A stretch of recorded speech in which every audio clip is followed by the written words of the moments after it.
네, 시편이 우리가 너무 사랑하는 하나님의 말씀인데 또 읽고 묵상하기에 조금 어려운 측면이 있는 것은 사실인 것 같습니다.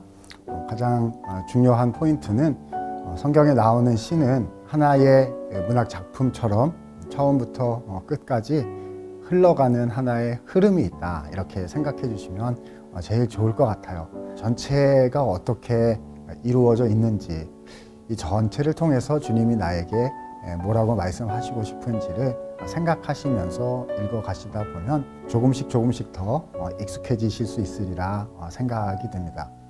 그런 측면에 있어서 한 가지 더 포인트를 드리면요, 하나의 시편이 처음부터 끝까지 흘러간다는 것은 이런 식으로 표현해 볼 수 있을 것 같아요.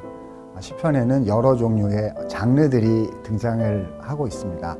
여러 가지 상황들이 있다는 것인데요, 하나님 앞에 탄식하면서, 슬퍼하면서 기도하는 시가 있고요, 어떤 시는 감사하면서 주님께 영광을 돌리는 시도 있고요, 어떤 시는 공동체로 모여서 공동체가 감사드리기도 하고 또 공동체가 아파하기도 하는 시들이 있습니다. 어떤 시는 하나님께서 이스라엘에 다윗의 가문을 주셨다, 왕을 주셨다는 것을 기뻐하면서 하나님 나라 관점에서 살펴보는 시가 있고요, 또 어떤 시는 삶의 문제로 들어가서 하나님께서 우리 삶에 주신 여러 이슈들과 실제적으로 씨름하면서 사회의 구조, 또 우리 삶의 어떤 사회적인 이슈들을 다루는 시도 있어요. 그런 여러 종류들이 있으니까 이 시는 과연 그런 것들 중에 무엇을 하려고 하고 있는가 하는 것을 생각하면서 좀 읽으시게 되면 시가 조금 더 익숙하게 잘 이해되지 않을까 생각됩니다. 시편에는 몇 가지 중심이 되는 핵심 단어가 등장합니다. 저는 시편의 가장 중요한 핵심 단어를 크게 두 가지 그룹으로 나누어 볼 수 있다고 생각합니다. 첫 번째 그룹은 하나님께서 다윗의 가문을 통해서 하나님의 나라를 이루신다라는 하나님의 약속, 언약에 관계된 그런 어휘들입니다. 그래서 인자하심이라는 단어가 나온다든지 성전, 주님의 집, 이런 단어들이 나온다든지 하면 하나님께서 다윗을 통한 약속을 이루시는 것을 뜻하고 있구나 생각하시면 되고요. 따라서 신약시대를 살아가고 있는 우리들에게는 예수님을 통해서 우리에게 주신 주님의 나라, 주님의 교회, 성도로서의 정체성, 이런 것에 대해서 하나님께서 인자하시고 또 반드시 이루신다, 주의 교회가 우리 가운데 있다, 이렇게 생각하시면 좋을 것 같아요. 이것이 첫 번째 그룹이 되겠고요. 두 번째 그룹은 우리의 삶의 일상과 관련된 또 그런 어휘들이 있습니다. 시편 1편 같은 시편에 보면 하나님의 율법을 묵상하여 그대로 지키라고 하셨고요, 또 그 율법을 지키는 것을 하나님을 경외하는 것, 또 지혜, 지식, 명철, 슬기다, 이렇게 표현합니다. 그래서 말씀, 또 지혜, 지식, 하나님을 경외하는 삶, 이런 것들이 우리의 일상과 관련된 또 하나의 그룹이다 라고 말씀드릴 수 있을 것 같아요. 이 두 가지 그룹이 시편을 끌어나가는 큰 두 개의 흐름이기 때문에 그런 것들을 생각하시면서 이 시는 무엇을 말하고 있는 걸까 라고 살펴보시면 시편이 좀 더 잘 보이실 수 있지 않을까 생각합니다. 시편에는 몇 명의 저자 그룹들이 나타납니다. 두 가지로 구별할 수가 있는데요, 첫 번째는 다윗의 시죠. 시편의 절반 정도를 지은 사람이 다윗입니다. 이 다윗이 자기의 삶을 통해서 경험했던 하나님을 아주 많은 시를 통해서 표현해내고 있지요.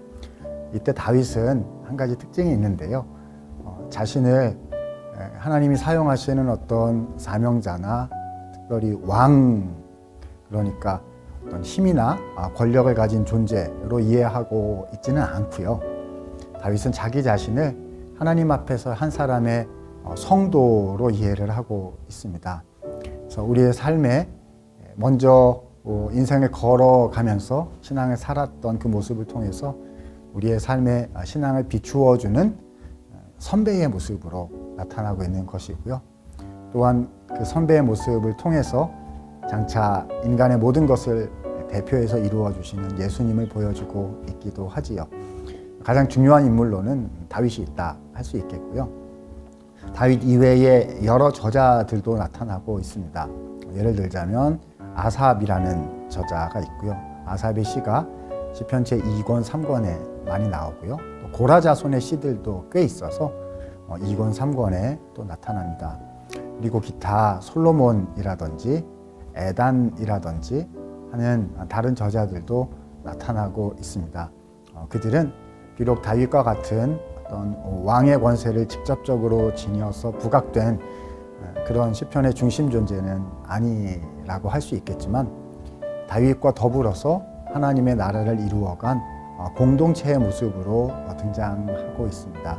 그래서 하나님 나라의 백성, 성도들의 다양한 관심사를 보여주고 있다. 이렇게 생각할 수 있을 것 같아요. 시편에 나오는 시편 기자들이 우리보다 인생에 먼저 믿음의 삶을 살아보았던 그런 선조들이기 때문에 참 우리 마음에 많이 와서 이렇게 닿고 인생이란 무엇인지, 신앙이란 무엇인지를 다양한 각도에서 보여주는 샘플들이다. 이렇게 말씀드릴 수 있을 것 같습니다.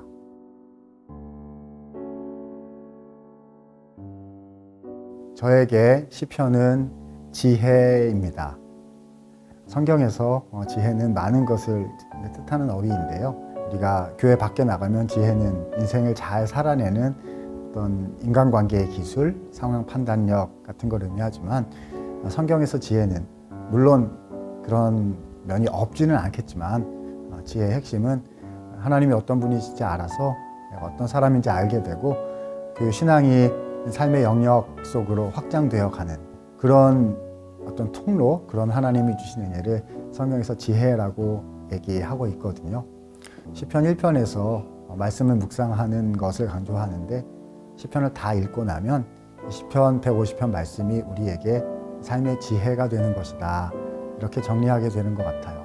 때로는 인생의 선배인 이 시편의 저자들이 하나님 앞에서 울었던 것을 보면서 나도 울어도 되는구나 이렇게 생각하게 되고 그들이 신앙으로 힘을 내고 위로를 얻었던 것을 보면서 우리도 또한 위로를 얻게 되고 그들이 절망 가운데 포기하지 않고 앞으로 전진한 것을 보게 되면서 우리도 앞으로 계속 걸어가야 되는 것이구나 이렇게 또 앞으로 나아갈 이유와 방향성을 얻게 되기도 하고요.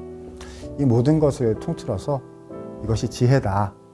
우리가 어떻게 살아야 되는지를 알려주시는 그래서 시편은 지혜다. 이렇게 저는 생각이 됩니다. 성경 말씀을 읽는다는 것은 하나님의 복입니다. 이 복을 누리기 위해서 우리가 성경 말씀을 읽는 건데요. 이미 시작을 하셨고 지금 40% 정도, 절반 정도까지 오셨잖아요. 너무 잘하셨고요. 하나님께서 우리 성도 한 분 한 분의 마음속에 시편 말씀으로 찾아오셔서 위로해 주시고 격려해 주시고 세워주시고 나아갈 방향도 또 알려주시는 하나님의 지혜가 성도님들께 꼭 함께 하시게 될 것이라고 확신합니다. 말씀 읽으시면서 힘내시고 주님의 은혜를 가득가득 받으실 수 있게 되기를 축복합니다.